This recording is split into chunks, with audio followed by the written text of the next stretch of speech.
시장은 어제와 분위기가 많이 달랐습니다. 하지만 우리 어제 다뤘던 몇몇 주도 테마들 있잖아요. 뭐 바이오랑 반도체 몇몇 종목들 오늘도 나스닥이 크게 하락했음에도 불구하고 갭하락 이후에 반등이 세게 나왔어요. 신고가 갈 녀석들은 또 신고가 다 가주면서 종목 선정에 따라서 PB가 많이 갈리는 시장이었지 않나라고 생각이 듭니다. 자, 그럼 본격적으로 한번 시장 분석 들어가고요. 주요 이슈에 대해서 한번 보도록 하겠습니다. 일단은 오늘 기관이 많이 팔았네요. 단기 매매 성향이 강한 이제 금융투자 1조 가량 코스피에서 매도를 하면서 하락을 좀 이끌었고, 그 외 외국인은 뭐 크게 매도를 많이 한 건 아니에요. 요거는 조금 걸립니다. 선물을 1조 4천억 매도를 했습니다. 외국인이. 보통 이런 거는 하락을 앞으로 예상을 할 때 미리 좀 비중을 점점 늘리는 경향이 있는데, 이게 아마 지속적으로 또 내일도 나와주는지 이런 것들도 좀 관심 있게 봐야 될 것 같습니다. 증시는 왜 이렇게 많이 빠졌나요? 라고 생각할 수 있잖아요. 사실상 테마주, 뭐 개별주 매매하시는 분들은 체감지수가 막 그렇게까지 안 좋진 않았거든요. 그 이유는 당연히 대형주 하이닉스, 삼성전자가 3% 이상 하락이 나와주면서 2차전지도 마찬가지 에코프로 BM -4%, 포스코 퓨처의 -5% 이상 이렇게 시총 상위주 대형주 위주로 하락이 나와서 지수는 비교적 가파르게 하락을 했어요.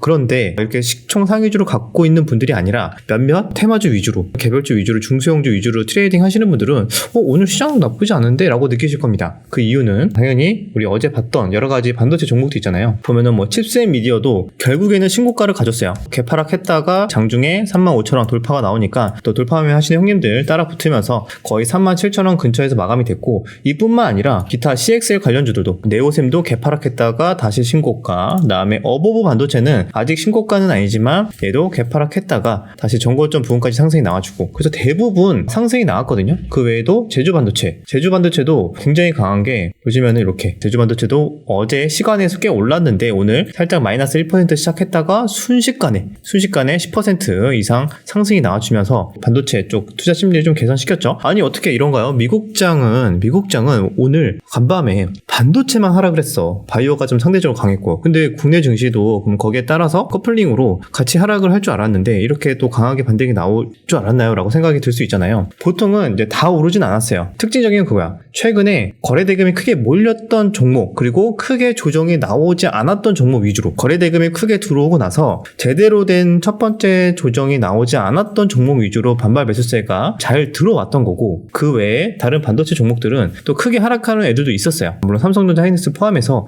그 외에 또 중소형주 종목들 내에서도 하락한 종목들이 있었습니다. 가령 이런 가온칩스나 뭐 에디테크놀로지나 이런 종목들도 대부분 5일선 이탈이 나와주면서 11선 부근까지 좀 하락이 나와주고 있죠. 그래서 다 같이 오르는 건 아니었는데, 최근에 많이 보고 있었던 반도체 테마주들 위주로는 오전에 또 괜찮은 흐름들이 나왔다. 뭐 퀄리터스도 그래요. 퀄리터스도 어제 2천억 들어왔잖아요. 오늘 개파락해도 5일선 부근에서 다시 반등 나와주면서 또 신고가 찍어주는 모습. 하지만 이렇게 이틀 연속 강한 흐름이 나왔기 때문에 확실히 또 차익 매물에 대한 부담이 있는 것도 사실이죠. 왜? 이게 어떻게 보면 오늘장 미국이 조금 반도체가 어제 많이 빠졌으니까 일부 반발 매수세로 인해서 반등이 나오지 않을까라는 거를 조금 미리 선반영한 것 같아요. 이게 무슨 말이냐면은 어제 반도체가 하락해서 우리나라 증시가 오늘 개파락이 시작했어요. 근데 마지막으로 갈수록 반도체 종목들이 더 좋은 흐름이 나왔죠. 몇몇 종목들이 더 강하게 시세를 이끌었어요. 그거는 미국장이 앞으로 이제 오늘 밤에 열릴 텐데, 여기에서는 물론 이것도 어느 정도 기대감이지만 어제 많이 빠졌던 반도체가 소폭이라도 기술적 반등이 나와준다면 또 내일 아침에 우리 국내 시장이 열렸을 때 야 오늘 미국장 반도체 올랐대 라고 하면서 달려드시는 분들이 있지 않을까라고 생각을 해서 그 수를 미리 한 수 앞을 생각하고 오후장에 다시 들어오는 이런 수급들이 있지 않았나. 보통 이런 식으로, 그래서 엇박자 타시는 분들이 결과를 보고 매매를 하다 보면은 이미 반영이 되었다, 시세에 반영이 되었다, 막 이런 식으로 해석을 하잖아요. 그래서 이런 식으로 한 번씩 미리 기대감을 갖고 움직이는 경향이 있어서 이렇게 되면은 두 가지 경우가 있죠. 미국장이 그냥 어설프게 오르고 끝난다. 어제 하락이 필라델피아 반도체가 거의 2% 이상 하락을 했는데 3% 뭐 그 정도 하락을 했는데 한 0.5% 정도 반등 나왔어. 1%에서 0.5% 좀 아래로. 그러면은 어제 우리 오후장, 오늘이죠. 오늘 오후장이 반도체가 강했기 때문에 그건 내일 미국장이 조금 소폭의 반등이 나온다 한들 오히려 차익 매물이 나올 수가 있는 거죠. 어제 미리 선반영이 됐기 때문에. 반대로 미국장이 생각보다 어제 하락한 걸 대부분 회복을 한다면은 한 번 더 시세가 가능하겠지만, 그렇지 않으면은 차익 매물이 좀 나올 가능성이 있다라는 거. 하지만 모든 종목들이 다 같이 움직이진 않겠죠. 차트가 양호한 종목들은 거기에 맞게 또 일부 하락하더라도 변동성을 주면서 하락을 할 거기 때문에 그건 이제 트레이딩 하시는 분들의 영역이고, 전략이고, 그래서 오늘 반도체 흐름에 대해서는 저는 이렇게 해석을 하고 있고요. 그래서 내일은 신고가 남아있는 종목들을 한 번씩 더 순환매가 들어올 수는 있대. 많이 올랐던 종목들은 조금 차익 매물을 조심해야 되지 않을까? 이렇게 또 생각이 좀 들긴 합니다. 자, 그러면은 오늘 바이오 같은 경우에도 어제 이어서 오늘 특히 셀트리온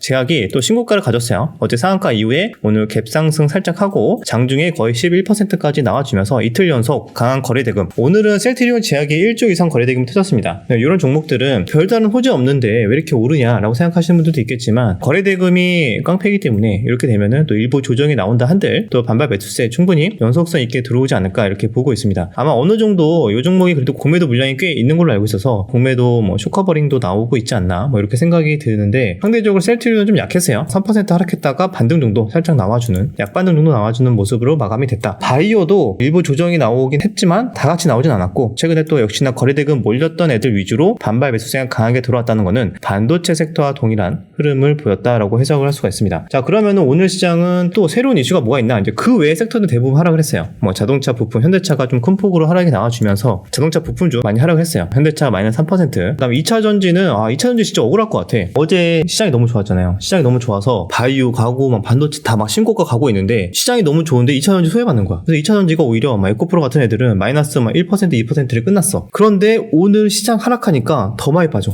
이건 진짜 억울한 거죠. 왜냐면은 오늘 시장 하락했는데 어제 우리는 좀 미리 하락을 했으니까 시장 하락하는 날 오늘 좀 우리가 방어하지 않을까? 라고 생각을 할 법한데 시장 하락하니까 우리가 더 빨리 빠지고 이런 식으로 2차 전지 섹터가 나와주고 있기 때문에 확실히 투자 심리가 그렇게 좋지 못하다라는 거를 좀 느낄 수가 있죠. 자, 그래서 이런 부분들 아쉽다. 언제쯤 개선이 되는지 충분한 시그널이 나오면은 그때 다시 한번 봐야 될 것 같습니다. 그리고 오늘 또 중요하게 봐야 되는 또 이슈가 터졌습니다. 이슈가 터졌다라기보다는 또 새로운 테마가 나왔는데 첫 번째는 이렇게 아가방 컴퍼니가 상한가를 갔어요. 거래대금 1,400억. 뉴스로 본다면은 뭐 데이터 전문가 보셔라. 새해 첫 회의서부터 저출산을 다뤘다고 합니다. 이훈 대통령이 저출산을 다루기 시작하면서 원인 진단부터 다시 하고 데이터를 다루는 전문가를 모셔라. 대책을 강구했다고 합니다. 최근에 계속 그런 뉴스 나오고 있죠. 너무 출산율이 저조하기 때문에 뭐 외신에서도 굉장히 좀 부정적인 내용들을 계속 나와주고 있기 때문에 아마 이것도 하나의 테마성으로 새롭게 저출산 관련된 여러 가지 정책이 나오지 않을까라는 기대감으로 올랐다라고 보시면 되고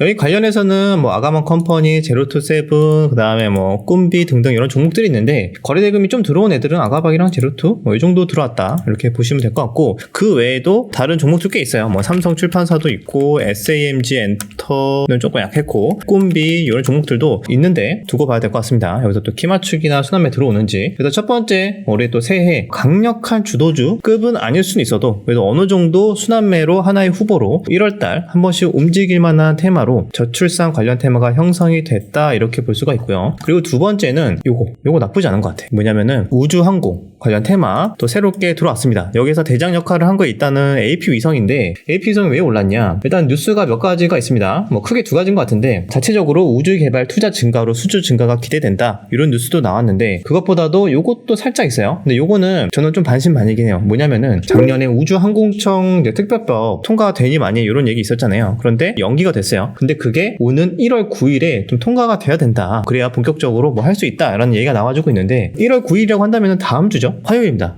요때까지 뭐 기대감이 열려 있을 수도 있고 아니면 요 전후를 해서 또 한 번 더 변동성이 나올 수도 있는데 뭐 미리 움직일 수도 있겠죠. 눌림 이후에 움직이는 흐름도 예상을 해볼 수는 있는데 강하게 거래대금 들어온 거는 AP 위성이고 신규주였던 컨텍이 있습니다. 컨텍도 예전에 우주 쪽으로 오르긴 했는데 이 종목 같은 경우에는 작년 11월 9일에 상장을 했는데 아마 1월 9일날 보유예수가 풀리는 걸로 알고 있습니다. 아마 찾아보시면은 한 100만 주 이상 풀리는 걸로 알고 있는데 얘도 1월 9일이네. 너무 타이밍이 맞는데 아무튼 1월 9일날 보유예수가 풀리는데 요거 물량을 정리하기 위해서 뭐 어떤 변동성이 나올지 아니면 그 전에 뭐 미리 또 하락을 할지 이런 것들도 보면서 좀 대응이 필요하지 않을까라고 생각하고 컨텍 그 다음에 AP 위성이 있었고요. 그 외에는 캔코아도 있는데 캔코아는 뭐 거래대금이 좀 약해요. 그 외에도 뭐 셀트레가이라는 종목도 있고요. 얘도 그래도 잘 올랐네요. 그리고 대형주로 봤을 때는 한국항공우주가 있죠. 한국항공우주도 대형주임에도 불구하고 6% 이상 상승이 나와줬다. 이렇게 한두 개만 오른 게 아니라 또 여러 종목이 올랐다는 거는 하나의 테마를 형성했다라고 볼 수가 있기 때문에 올해 초에 그러면은 제약바이오도 한번 좋은 흐름이 나왔고 반도체는 워낙 작년